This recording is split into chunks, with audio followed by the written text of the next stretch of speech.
Subscribe करें और bell दबाएं ताकि कोई खबर रह न जाए।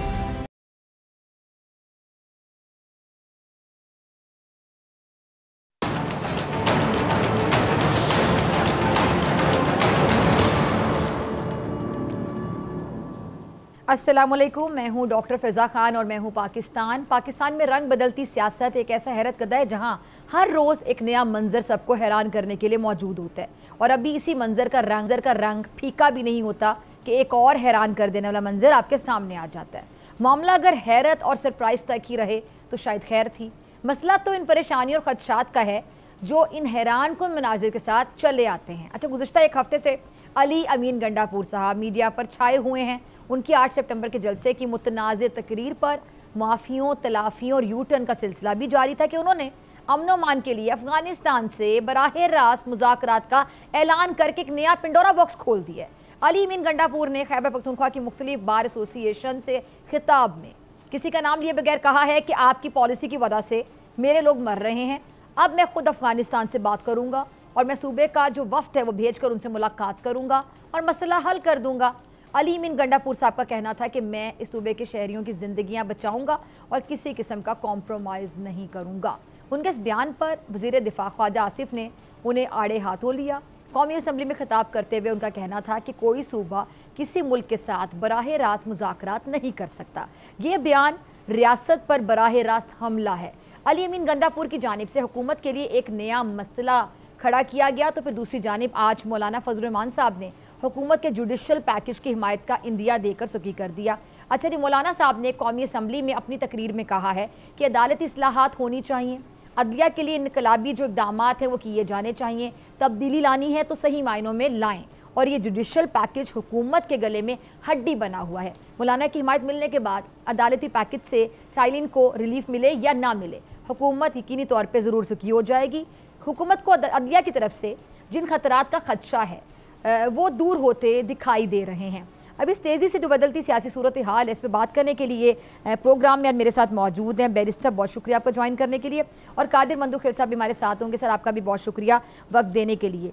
मेरे ख्याल से मैं बैरिस्टर साहब आपसे शुरू करना चाहूँगी। ये जो अली अमीन गंडापुर साहब अफ़गानिस्तान से बात करने की बात करें, सर किसी भी मुल्क से जो रब्ता होता है ये तो सबको पता है फेडरल सब्जेक्ट होता है। फिर वज़ीर दिफ़ा साहब ने जो बात की ठीक बात की। अली अमीन गंडापुर साहब क्या कहते रहते हैं और क्यों कहते रहते हैं? बिस्मिल्लाहिर्रहमानिर्रहीम। देखें, बिल्कुल फॉरेन अफेयर्स जो हैं वो फेडरल सब्जेक्ट है, ठीक है, लेकिन आप साथ ये भी देखें कि इवन प्रोविंसेस और बल्कि मेयर्स भी जो लॉर्ड मेयर होते थे शहरों के, वो भी दूसरे ममालिक के शहरों से डायरेक्ट बातचीत करते रहे। आपने ट्विन सिटीज़ का कॉन्सेप्ट सुना होगा, कोई LA का ट्विन सिटी है, कोई टोक्यो का है, कोई न्यूयॉर्क का है, तो वो बातें भी दूसरे ममालिक और उनकी एडमिनिस्ट्रेशन से हो रही होती हैं, ठीक है। तो इसलिए ये बात नहीं है कि बिल्कुल कोई बात नहीं कर सकता। जाहिर है कि कोई सूबा जो है वो मतलब मामलात पूरे कंप्लीट तो नहीं कर सकते, वो तो वफाक का फ़र्ज़ है।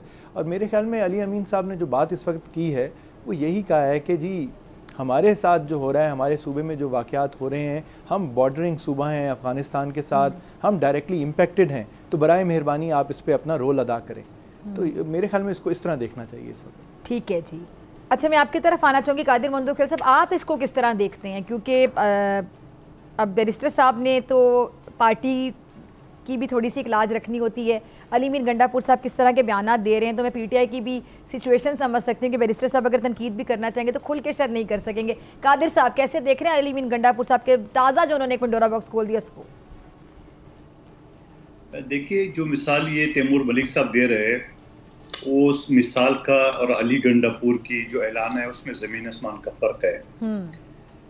जो मेयर टू मेयर जो बात होती है ट्विन सिटी की, ये काम आदमी भी कर सकता है। और मैं पिछले साल हमारे न्यूयॉर्क में दोस्त है, उनके साथ में ज़ाती कैपेसिटी पे उनसे बात करा था कि सिंध को न्यूयॉर्क के साथ जो है ना वो जोड़ा जाए, ट्विन सिटी या जो भी नाम होता है उसका।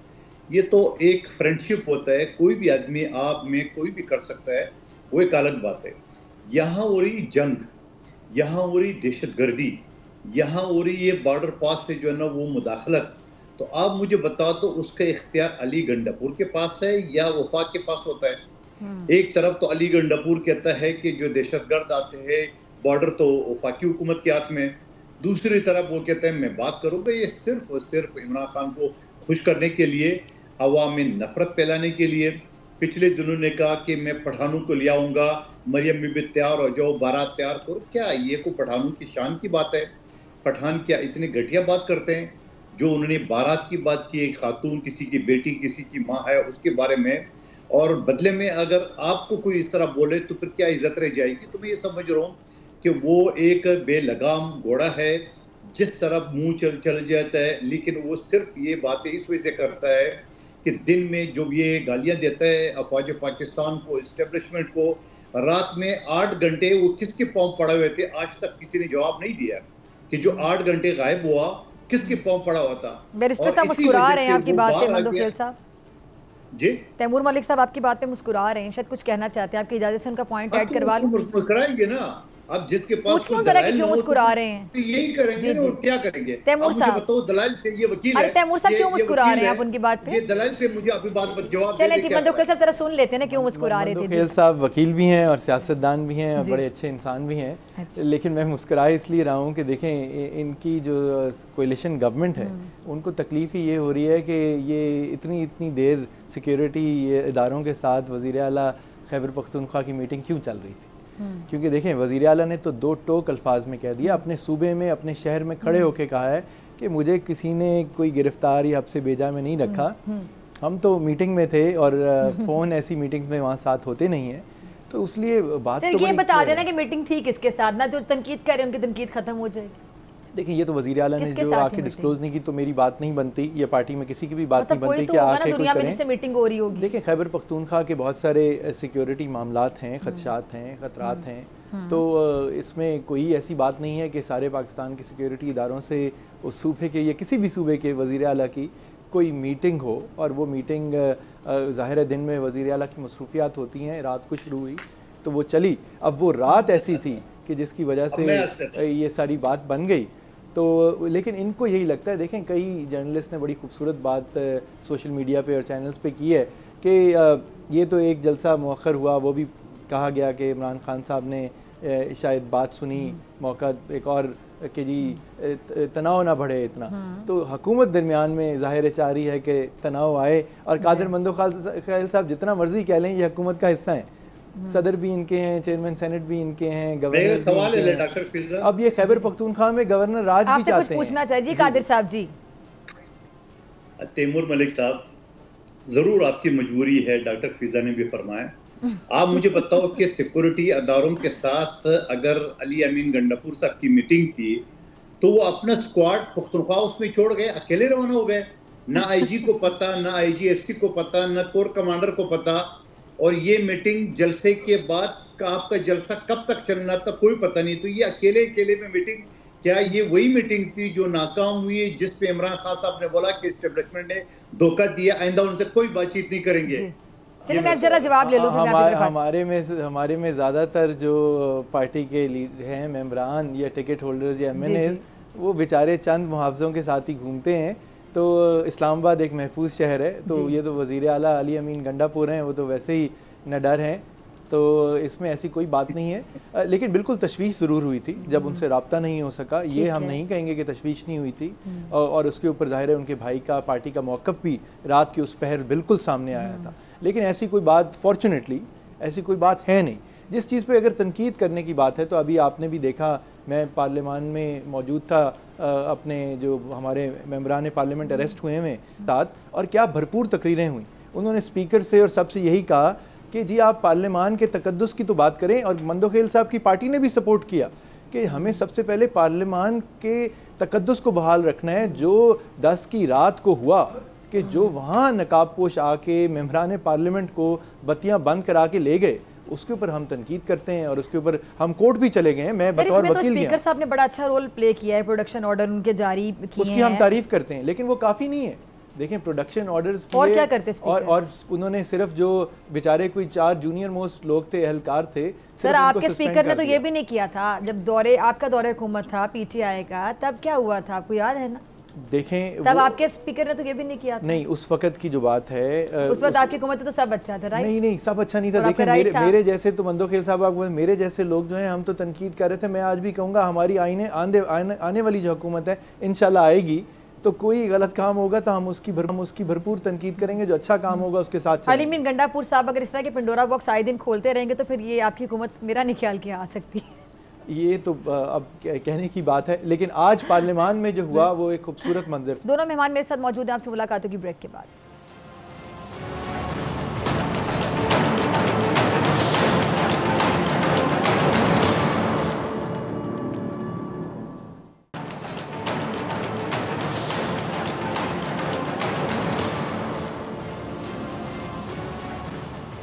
वेलकम बैक नाज़रीन। मंदोखेल साहब, फैसल करीम कुंडी साहब भी कुछ दिन पहले प्रोग्राम में थे और अली मीन गंडापुर साहब के हवाले से बड़ी इंटरेस्टिंग गुफ्तगू करके गए। गवर्नर राज के हवाले से मैंने उनसे तब सवाल पूछा था। अब आज की जो सूरत हाल है और अली मीन गंडापुर साहब के जो बयानात हैं और जो धमाके करने का सिलसिला है वो ज़ोरों शोर से जारी, रुकने का कहीं नाम नहीं ले रहा, कोई फुल स्टॉप नज़र नहीं आ रहा कि अली मीन गंडापुर साहब यहाँ जाके ब्रेक लगाएंगे, वहाँ जाके ब्रेक लगाएंगे। शायद उनको ब्रेक का वो पता ही नहीं कि ब्रेक लगानी कहाँ पर होती है। तो ये सिलसिला अगर चलता रहा, तूल पकड़ता रहा, तो फिर गवर्नर राज लग सकता है। देखिए डॉक्टर फिजा, एक जवाब मुझे देने दें। आपने सवाल आदा किया है, जब पार्लियामेंट लाजिस पे पुलिस ने चढ़ाई की है पीटीआई के दौर में, मेरा घर सलाउद्दीन अयूबी साहब के अपार्टमेंट के नीचे मेरा घर था। अच्छा। और रात 3 बजे तक मैं वही मौजूद था जहाँ मौलाना फजल रहमान साहब ने मीडिया से भी खिताब किया है। आप यकीन नहीं करेंगे कि पुलिस घुसी, दरवाजे, खिड़कियां, शीशे कुछ नहीं छोड़ा, फैमिली बच्चे हुआ मौजूद उसको किया है, वहाँ मजम्मत तक नहीं हुई है। लेकिन ये आप पीपल्स पार्टी को अप्रिशिएट करें, मुझ नाची समेत हमने कुछ नहीं सोचा कि हम इत्यादि है कि सपोर्टर है कि जो भी नाम आप दे दो, हमने मजम्मत की है। और फिर ये भी आप पाकिस्तान की तारीख में अप्रिशिएट कर दिया, ख़ास तौर पे 8 फरवरी के इलेक्शन के बाद बिलावल भुट्टो जरदारी साहब ने जो स्पीच की है असम्बली में, और सबको पार्लियामेंट के तकद्दुस और वकार का जो उन्होंने एक तकरीर की है और उसमें मुत्तफिक, मैं अप्रिशिएट करता हूँ पीटीआई को भी कि ये पहला मौका है जो सब मुत्तफिक हुए हैं। और फिर मैं स्पीकर साहब को भी मैं अप्रिशिएट करता हूँ, कम से कम उसने एक्शन तो लिया है। अब छोटे मुलाजिम है या बड़े मुलाजिम है, लेकिन उसके ऊपर 18 रुकनी कमेटी बन गई। आज उसका पहला इजलास भी हुआ, सीसीटीवी मौजूद है हर गली हर रूम का, तो वो यही पीटीआई के मेंबरान भी उसका हिस्सा है, वो जाके फाइंडिंग कर लेंगे। बल्कि स्पीकर ने तो आज ये भी कहा कि मेरे पे बड़ा प्रेशर है, हो सकता है मैं इस्तीफा ही दूं। तो आप मुझे बताओ कि एक गैरतमंद आदमी है जो इस्तीफा तक भी तैयार होता है, मगर माजी में क्या हुआ? इस्तीफा तो दूर की बात है, एक्शन तो दूर की बात है, एक छोटा लफ्ज भी नहीं किया। और उसके अलावा मुझ नाचीज पे जब एक पीपल्स पार्टी के कारकुन ने मुझ समेत 200 लोगों को व्हाट्सएप किया था और जो चीफ जस्टिस के बारे में कहा है, उस व्हाट्सएप पे आप खुद वकील है, उस पे मैं गुनहगार हुआ। मेरे कराची वाले घर पे एफआईए ने छापा मारा मुझे गिरफ्तार करने के लिए। उसके बाद जाके असम्बली के फ्लोर पे हमने शोर मचाया वगैरह वगैरह, अच्छा खत्म हो गया। ठीक है। आपने तो वहाँ भी कोई रोल अदा नहीं किया है। नहीं तो सर मैंने तो सवाल पूरा पूछा ना कि आपके स्पीकर ने तो ये किरदार भी अदा नहीं ना किया था, ये तो मैंने बोल दिया उनको। आप पूरी डिटेल जारी बात है मेंशन करने का टाइम नहीं था। आप बताए गवर्नर राज लग सकता है केपीके में? देखिए मैं ये समझ रहा हूँ कि गवर्नर राज किसी सूरत में लगना नहीं चाहिए। ठीक है, चलिए यानी नहीं लगेगा, ठीक है। लेकिन अगर इस तरह सूरत हाल हो डॉक्टर फिजा, अच्छा तो लग सकता है कि एक सूबे का वजीर आला, आपने अभी एक हफ्ता पहले एक रिटायर्ड ब्रिगेडियर महमूद शाह जो पश्तून है खैबर पख्तूनख्वा का, उसकी आपने इंटरव्यू देखी हुई है। उसने बोला तालिबान की एक डीआई खान ग्रुप है, एक गंडापुर ग्रुप है, ठीक है। ये एक हफ्ते पहले की बात आप कहे तो मैं आपको व्हाट्सएप पे कर रहा हूँ वीडियो जो है ना। अच्छा। और अब उसके बाद अली गंडापुर का ये दावा कि मैं तालिबान से बात करूंगा, एक सूबे का वजीर आला के पास जो ऑलरेडी इसके ऊपर एक चाप लगी है, मैं नहीं कहता हूँ सच्चा है, कि ऑलरेडी उसका एक विंग है तालिबान का, डी खान का और गंडापुर के नाम से। तो आप मुझे बताओ ऐसी अगर सूरत चलती रहेगी तो क्या सूबे की हुकूमत बरकरार रहनी चाहिए? एक बात है, ठीक है, फिर आप कह रहे हैं कि गवर्नर आज फिर लग सकता है, आपकी बात से मैं ये कंक्लूड कर रही हूँ, अगर ऐसी सूरत चलती रही तो ये हो सकता है, ठीक है।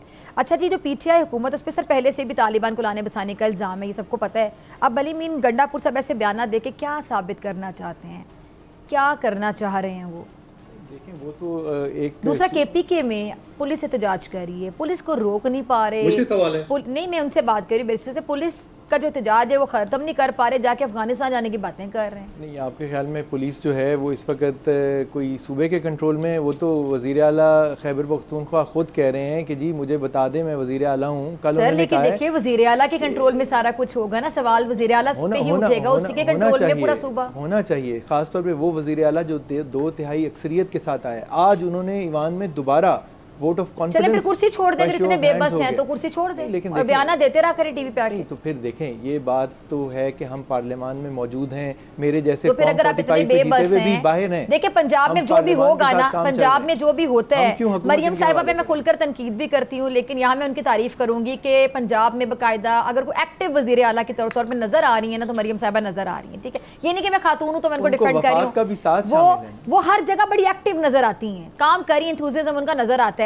अब वहाँ पे जो भी मसला होगा मरियम उसको ऑन करेंगी ना, कि वज़ीर आला पंजाब की अली मीन गंडापुर साहब आपने कहा कि वो मतलब पुलिस के एहतजाज को कैसे कंट्रोल करें, तो फिर वो नाम के वज़ीर आला है, कठपुतली वज़ीर आला है, फिर चले जाए कुर्सी छोड़ के। तो जो कच्चे के इलाके में हुआ, डाकुओं ने पुलिस वालों के साथ किया, उसकी जिम्मेदारी उन्होंने ली, उन्हें रिज़ाइन कर देना चाहिए था। फिर उन्हें आज जो रहीम यार खान में बाई इलेक्शन हो रहा है, उसमें जो रुकावटें खड़ी की गई हैं, जो उससे पहले पुलिस गर्दी की गई है, उसकी जिम्मेदारी ले लें वज़ीर आला पंजाब।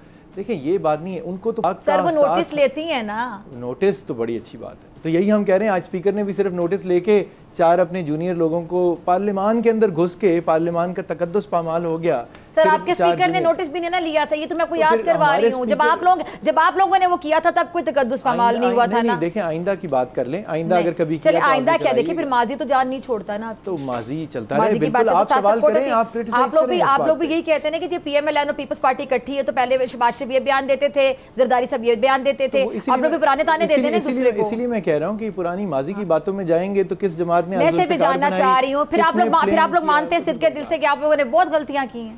देखिए गलती तो हर किसी से हुई है, मेरे ख्याल में पाकिस्तान से ज्यादा हुई है। PTI से ज्यादा नहीं, इन लोगों ने सारी पिछली दिहाइयों की हुकूमतें तो इन 2 जमातों के पास रही हैं। PTI को तो सिर्फ 3 साल कुछ महीने मिले हैं। और मैं एक बात पे कहता हूँ, बिल्कुल पाकिस्तान तहरीक इंसाफ को अदालती इस्लाहात, कानूनी इस्लाहात ज़्यादा करनी चाहिए थी। दोबारा मौका मिलेगा, इंशाल्लाह हम तैयारी के साथ आएंगे इस दफ़ा और सारी मुकम्मल इस्लाहात करेंगे जो आज मौलाना फजलुर रहमान ने बात की है। जुडिशल पैकेज वाली बात ही मैं करना चाहती हूं, आप कमेंट कर दें जरा। बिल्कुल बिल्कुल, जुडिशल पैकेज जो है वो हम सब चाहते हैं Pakistan rule of law ranking में ऊपर जाए, लेकिन इस तरह नहीं। जिस वक्त वो इस्लाहात लाने की बात कर रहे हैं, जिन मकासद से बात कर रहे हैं, वो गलत है, ये टाइम गलत है। हम उसकी कैसे सपोर्ट कर सकते हैं?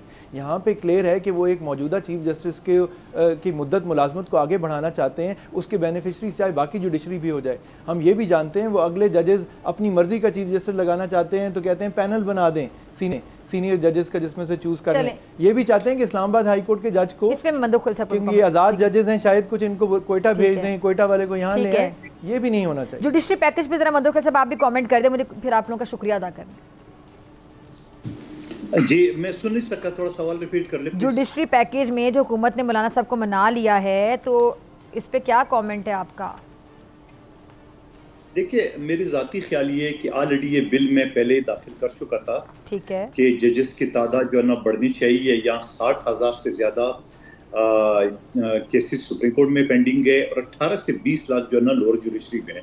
तो उसके लिए जजेस की तादाद बढ़नी चाहिए। हुकूमत तनख्वाह तो हुकूमत नहीं देनी है। दूसरी बात ये कि जो ऑलरेडी आर्टिकल 177 के तहत एक अगर वकील जिसकी 15 साल स्टैंडिंग है, या एक हाई कोर्ट का जज जिसको 5 साल से वो जज रहा है, तो वो सुप्रीम कोर्ट के जज बन सकता है।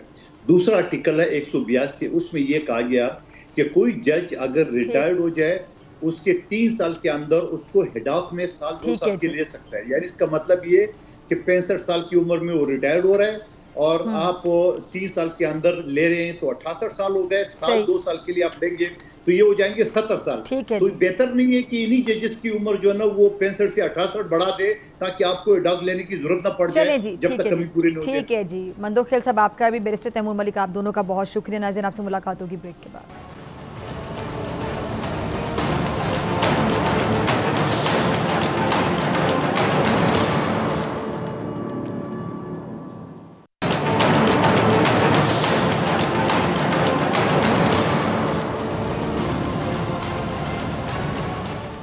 वेलकम बैक नाजरीन। अब बात करूंगी मैं पाकिस्तान के दिल, पाकिस्तान की जान बलूचिस्तान की, जहां बदकिस्मती से सिर्फ खुदकुश हमलों, बम धमाकों, कत्लो गारत गरी और इसी तरह की कह लें कि खौफनाक खबरें मीडिया में जगह पाती हैं।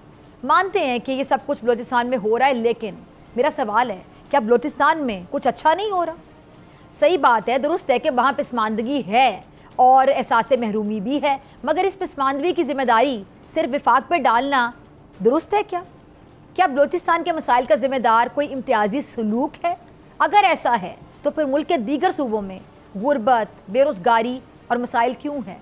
अब इसे क्या कहा जाएगा? यदि पंजाब की भी जो 30% आबादी है वो भी गुर्बत का शिकार है, और ये सच है कि बलूचिस्तान के मसाइल यकीनी तौर पर शदीद नौयत के हैं, लेकिन ये भी सच है कि वफाकी हुकूमतें बलूचिस्तान को नज़रअंदाज नहीं करती। अगर ये गलत है तो फिर पीपल्स पार्टी के दौरे हुकूमत में जो हुकूक बलूचिस्तान पैकेज है, साबिका दौरे हुकूमत का जो खुशहाल बलूचिस्तान प्रोग्राम है, और मौजूदा हुकूमत का 55 अरब रुपयों की लागत से 28,000 ज़रई ट्यूबवेल्स की जो उसको सोलराइज करने का मंसूबा है, उसको फिर क्या कहेंगे? फिर ये जो गवादर पोर्ट है, न्यू गवादर एयरपोर्ट है, कोस्टल हाईवे है, रेकोडिक के मंसूबों का बेनिफिशरी भी बलूचिस्तान ही है।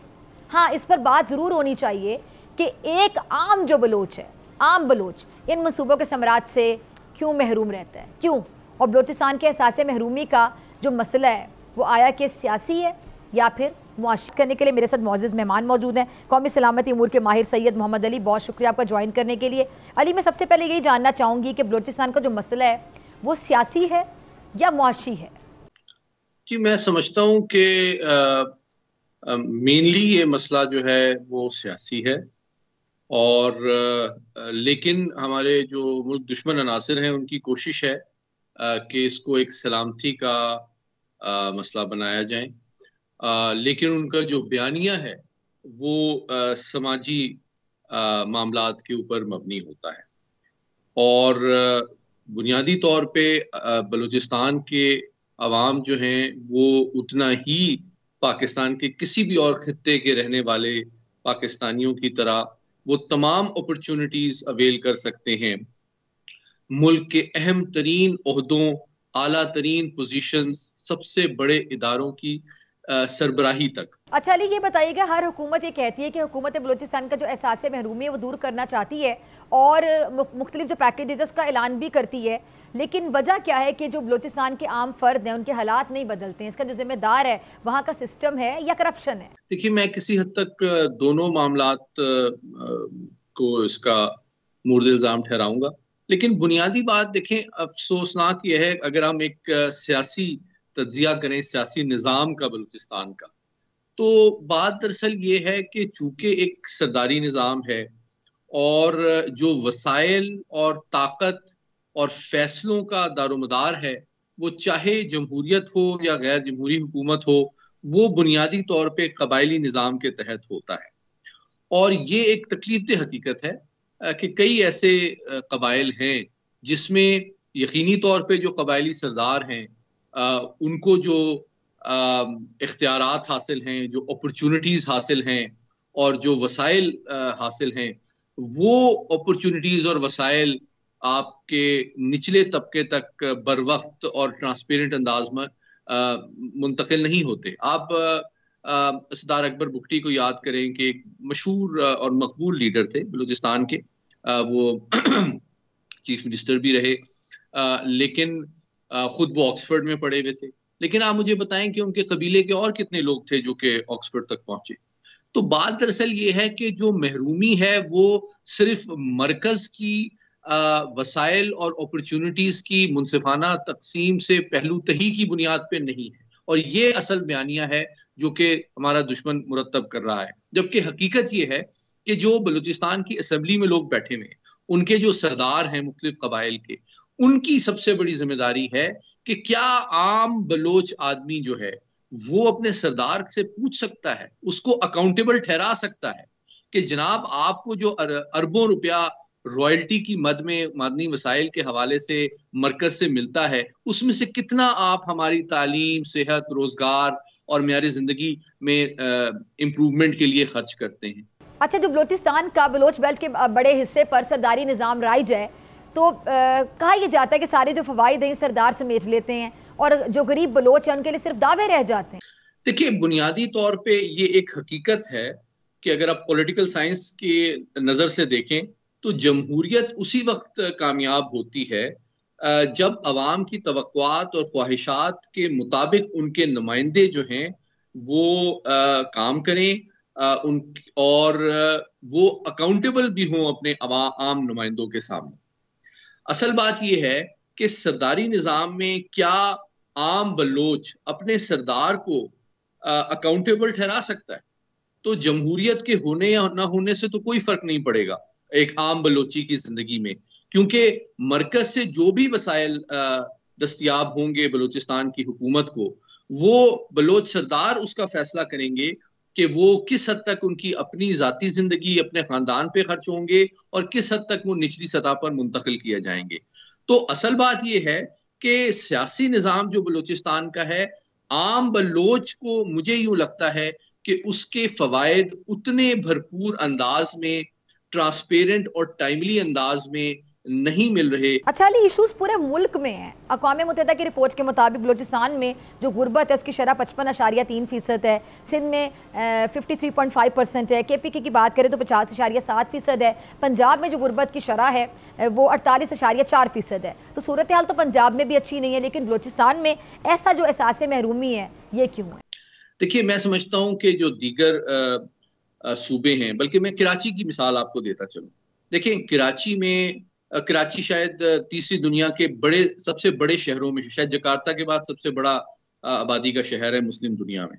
लेकिन आप देखें, वहाँ पे बलोच भी हैं, वहाँ पे महाजिर भी हैं, वहाँ पे हमारे पठान भाई भी हैं, कश्मीरी भी हैं, बल्ती भी हैं, और बहुत सी बिजनेस कम्युनिटीज हैं, सब मिल के काम करते हैं।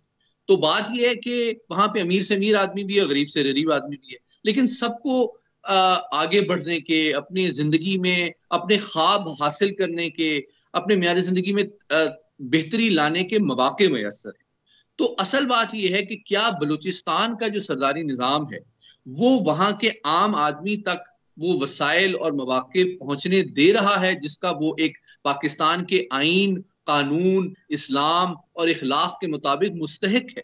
देखें, जो वसाइल इस्लामाबाद से और हमारी फेडरल हुकूमत की जानिब से बलूचिस्तान को दिए जाते हैं, पैकेजेस की शक्ल में भी, NFC अवार्ड की शक्ल में भी, रॉयल्टी की शक्ल में भी, असल बात यह है कि आम बलोच और ख़ुसूसन हमारे जो बाशऊर, गैरतमंद, एजुकेटेड बलोच नौजवान हैं, उनको ये सवाल अपने नुमाइंदों से बलूचिस्तान असम्बली में भी उठाना चाहिए, उनको ये सवाल पार्लियामान में भी उठाना चाहिए, उनको ये सवाल अपने जिरगे में भी उठाना चाहिए, उनको ये सवाल अपने यूनिवर्सिटीज में भी उठाना चाहिए कि क्या हमारे सरदार जो हैं वो आम आदमी के दुखों और मसाइल के मदावे के लिए उतने ही पिन्हा हैं, उतने ही कारफरमा हैं जितना कि वो तवक्को करते हैं, या उनको अपनी कारकर्दगी और ट्रांसपेरेंसी को बेहतर बनाने की जरूरत है? अच्छा अली, ये बताएं, जो खुसूसी इख्तियारात देने का फैसला किया, अब सिक्योरिटी फोर्सेस दहशतगर्दी के शुबे में किसी भी मशकूक शख्स को कब्ल-उज़-वक्त हिरासत में ले सकेंगी और इंटेलिजेंस एजेंसीज को भी मुश्तरका तहकीकाती टीमों में शामिल किया जा सकेगा। इससे अमन अमान की जो सूरत हाल है उसमें बेहतरी आएगी?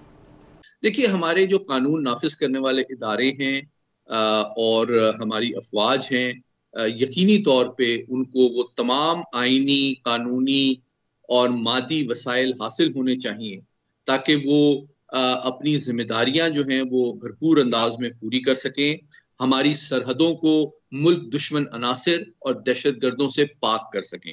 और इस हवाले से ये जो रिसेंट अमेंडमेंट है, मैं यकीनी तौर पे देखें, चूंकि जो मुखालिफिन हैं हमारी रियासत के, वो ये कहते थे कि जनाब कोई कानून से बालातर शायद किसी शख्स को उठा लिया जाता है वगैरह वगैरह, लेकिन अगर अब तरमीम की गई है एंटी टेररिस्ट एक्ट 1997 में, तो उसका मकसद ही ये है कि कानूनी एतबार से, आईनी एतबार से भी ये हक और जिम्मेदारी हमारे कानून नाफिज करने वाले इदारों को दी जाए कि अगर उनके पास वाज़ेह शवाहिद और सबूत मौजूद हैं किसी शख्स या गिरोह की मुल्क दुश्मन सरगर्मियों में मुलविस होने के, तो यकीनी तौर पे उनकी ये जिम्मेदारी बनती है कि वो हमारे गली मोहल्ले और माशरे को उनके हमलों और मनफी कार्रवाइयों और सरगर्मियों से महफूज रखने के लिए हर मुमकिन कदम उठा सकें। और यकीनी तौर पे हमें एक रिस्पॉन्सिबल और बाशऊर पाकिस्तानी और मुहिब वतन शहरी होने के नाते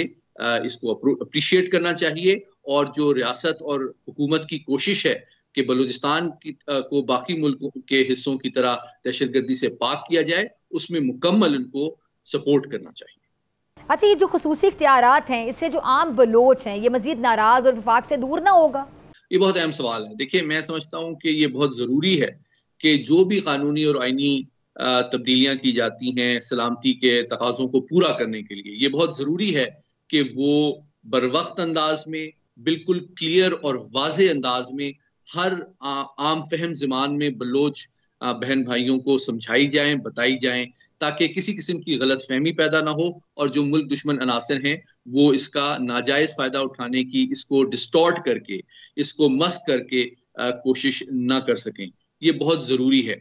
अलबत्ता मुझे यकीन है कि जो तमाम मुहिब वतन, बाशऊर और गैरतमंद बलोच बहन भाई हैं जो कि पाकिस्तान की रियासत से मुखलिस हैं और अपना मुस्तकबिल और अपने ख्वाबों की तकमील पाकिस्तान के अंदर काम करके या पाकिस्तान में काम करके या पाकिस्तान के लिए काम करके समझते हैं, उनको कोई तशवीश और ख़तरा नहीं होना चाहिए।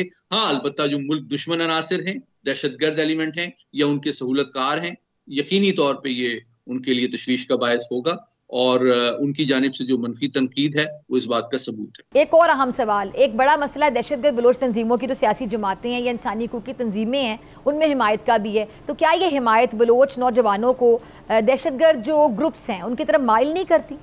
देखिए, मैं समझता हूँ हमारे पूरे मुल्क के जो नौजवान हैं, जिनमें हमारे बलोच नौजवान भी शामिल हैं, ये बहुत ज़रूरी है कि हमारे तालीमी निज़ाम में और हमारी जो मुस्बत खेल की और गैर निसाबी सरगर्मियाँ हैं, उनमें एक बड़े यूँ समझें कि एक इजाफे की ज़रूरत है। और कौमी सतह पे हमारे यहाँ हम तालीमी इदारों में जाते हैं, स्कूल कॉलेज यूनिवर्सिटीज़ में डिग्रियाँ हासिल करते हैं और फिर रोज़गार के लिए लग जाते हैं, लेकिन आपके सियासी शऊर को, आपके इखलाक को, आपके जो मुख्तलिफ आपके अंदर टैलेंट्स हैं, उनको कहाँ डिस्कवर किया जाएगा? एक ज़माना था जब मैं कॉलेज यूनिवर्सिटी जाता था तो आपके यहाँ स्पोर्ट्स होते थे, डिबेट्स होती थी, बैतबाजी, मुशायरे, क्विज कंपटीशन, स्पोर्ट्स, ये रेगुलर फीचर था जिसका मकसद सिर्फ लोगों को डिग्रियां देना नहीं था, बल्कि उनकी इखलाकी, जिस्मानी, नजरियाती तालीम भी थी और उनकी जिंदगी में एक तवाज़ुन लाना भी था। तो ये मैं समझता हूँ हमारे जो कॉलेज और यूनिवर्सिटीज़ हैं, खुसूसन बलूचिस्तान में, उनकी जिम्मेदारी है कि वो मुस्बत जो सरगर्मियां हैं नौजवानों की, उनमें इजाफा करें और मौके दें हमारे नौजवानों को, ताकि वो अपनी तवानाई को और अपने जहनों को मुस्बत और बारावर सरगर्मियों में इस्तेमाल कर सकें और उसके जरिए से ना सिर्फ वो अपना और अपने खानदानों का नाम रोशन कर सकें, बल्कि जिस तरह हमने देखा, असरार काकड़ साहब को देखा और लोगों को देखा, वो पाकिस्तान का नाम पूरी दुनिया में भी रोशन कर सकें।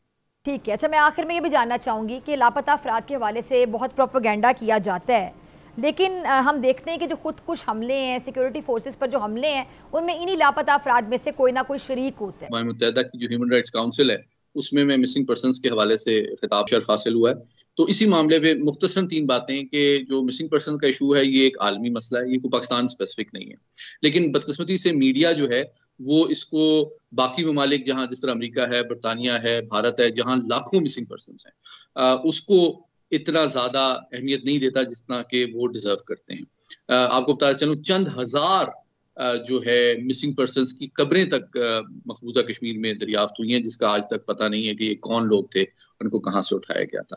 जबकि पाकिस्तान में तो ये सूरत हाल है कि अक्सर जो मिसिंग पर्सन्स हैं, जिसका कमीशन भी बना था, उनको आइडेंटिफाई भी कर दिया गया है और रिसेंटली आप जानते हैं कि एक बड़ी खतीर रकम उन लोगों के लवाहिकीन को भी दी जा रही है जो कि जिनका ये दावा है कि उनके फैमिली के लोग जो हैं वो मिसिंग हैं।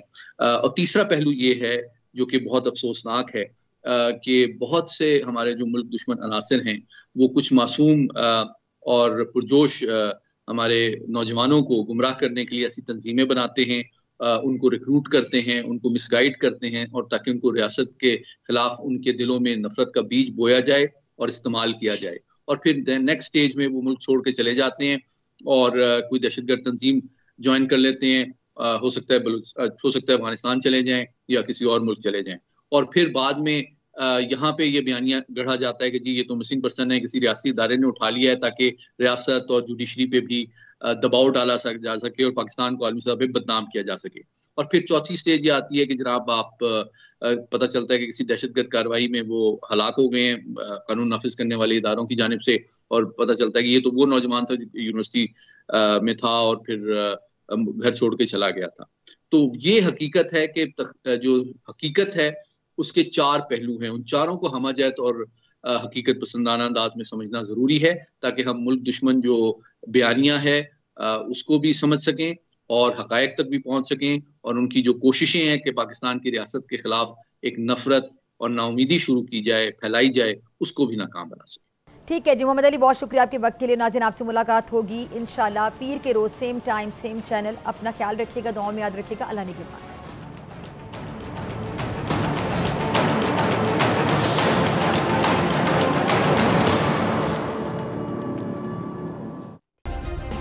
सब्सक्राइब करें और बेल दबाएं ताकि कोई खबर रह न जाए।